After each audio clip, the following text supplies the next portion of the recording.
विचित्र औषधि। एक बादशाह का युद्ध में अंगूठा कट गया। उस बादशाह ने अपने राज्य के बड़े से बड़े हकीमों से उपचार कराया, मगर किसी प्रकार का लाभ नहीं हुआ। अधिक उपचार करने से इतना अवश्य हुआ कि अंगूठे में मांस तो आ गया, परंतु नया नाखून नहीं आया। बादशाह ने क्रोधवश सभी हकीमों को जेल में डलवा दिया और कहा, हमारे अंगूठे पर नाखून आने के पश्चात ही तुम लोग छूट सकोगे, नहीं तो तुम्हारा छुटकारा मुश्किल है। इसके बाद उसने यह कानून ही बना दिया, यदि कोई वैद्य का काम करता पाया जाता तो बादशाह उसे अपने पास बुलाकर औषधि पूछता।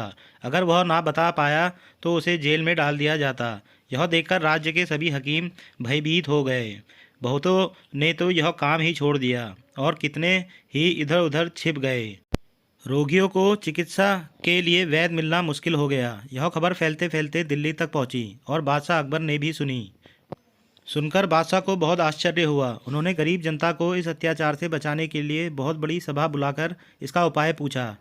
बीरबल भी वहां मौजूद थे। वे बोले, जहाँपना, यदि आप मुझे उस राज्य में जाने की आज्ञा दें तो मैं किसी न किसी उपाय से उन लोगों को इस अत्याचार से छुटकारा दिला सकता हूँ।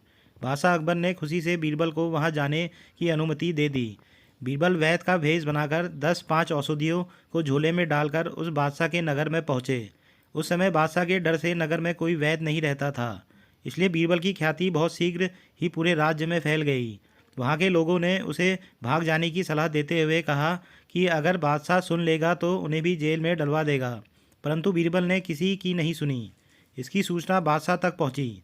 बादशाह ने उसे बुलवाकर कहा, वैद्य साहब, हमने चिकित्सा के मामले में आपकी बड़ी प्रशंसा सुनी है। यदि आप हमारे अंगूठे का नाखून उगा सके तो हम आपका एहसान कभी नहीं भूलेंगे। मुझे इस रोग की ऐसी दवा का पता है कि जिसे लगाने से केवल 5 दिन में ही नाखून निकलना शुरू हो जाता है। मेरे गुरु के अनुसार इस दवा का प्रयोग व्यर्थ नहीं जाता, परंतु मैं जिन जिन दवाओं का नाम बताऊं आप उनको मंगवा दें। यदि फिर भी आपका नाखून ना आए तो निसंकोच आप मेरा सिर कटवा दीजिएगा। बीरबल ने कहा। बादशाह खुशी से फूला ना समाया और बोला, ऐसी दृढ़ता से जवाब देने वाला वैद्य आज तक मैंने नहीं देखा। अब मुझे आशा है कि मेरे रोग का अंत हो जाएगा।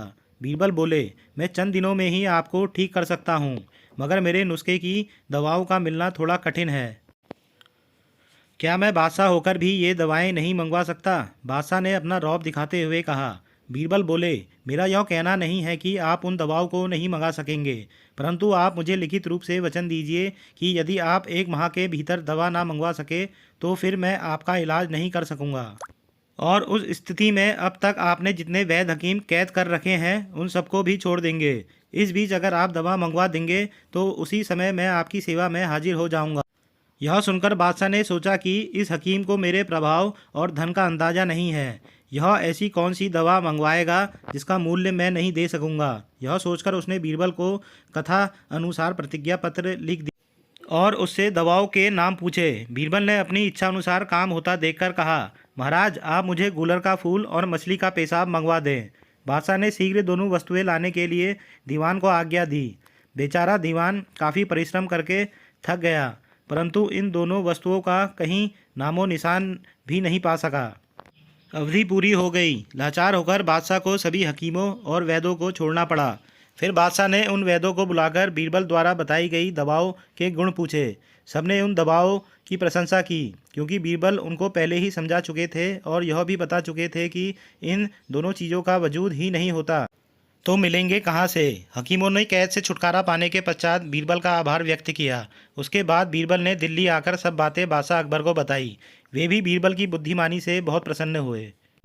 हेलो दोस्तों, आप सभी को हमारी ये कहानी कैसी लगी? अगर आपको हमारी ये कहानी अच्छी लगी हो तो प्लीज़ चैनल को सब्सक्राइब ज़रूर कर दें। थैंक यू दोस्तों।